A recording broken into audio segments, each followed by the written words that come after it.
Good evening. Starting to get a bit grey out there. Welcome to New Year, New You.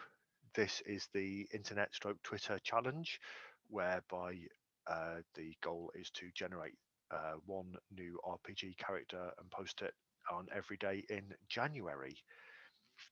And because this is me, I'm doing 31 characters in 31 different systems. Um, I am kind of bodging the videos. I'm recording them all in a chain. This is the last one I'm going to do in this chain because I'm getting a bit tired of speaking to myself. Because even though this is what I do for a living, is talk to a headset, it's a little bit different. And today, in this video, we are looking at the last character that I generated, Galbraith Gethsemane, who's an empathic, connected goetic who inhales the ether. This is an Invisible Sun character. That's obviously not an Invisible Sun character sheet. I did start transferring it over, but yeah, I didn't feel like it.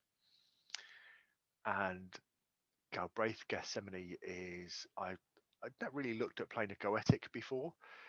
My take would always be a Weaver or an Apostate.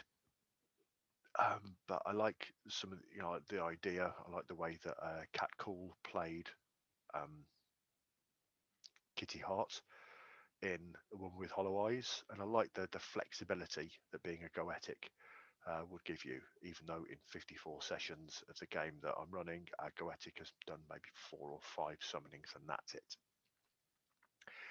So he is Galbraith is in the TV series played by Doug Jones because he I was going to get the guy that played the tall man from the Phantasm films, but I wanted somebody a little bit thinner, still kind of ominous, ghoulish, emaciated. Well, not emaciated, but yeah, and Doug Jones is just fantastic. And he's already had about 4 or 5 starring roles as non-player characters in my Invisible Sun stories, so we might as well have him on screen without the prosthetics because he does really well at that. He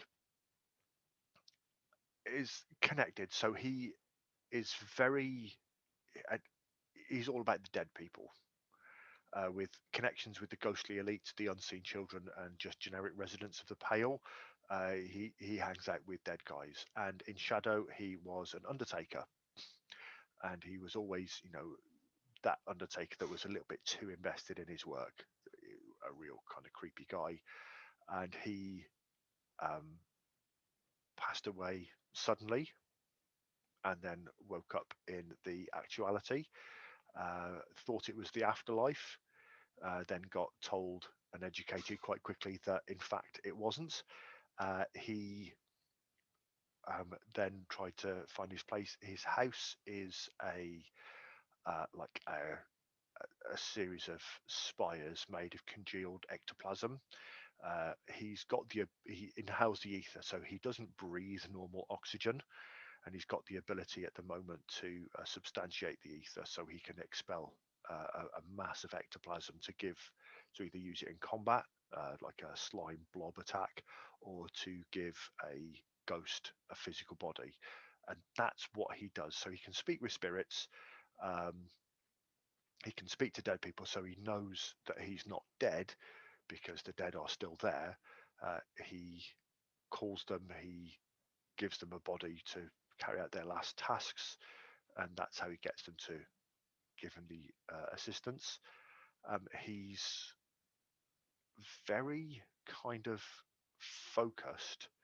He wants to meet the Queen of the Pale as a main character arc, and as a secondary arc, he kind of wants to get back to Shadow and finish off a couple of the things that he got going on in his life, tie up a few loose ends because he was all about kind of definite endings because he died quite suddenly.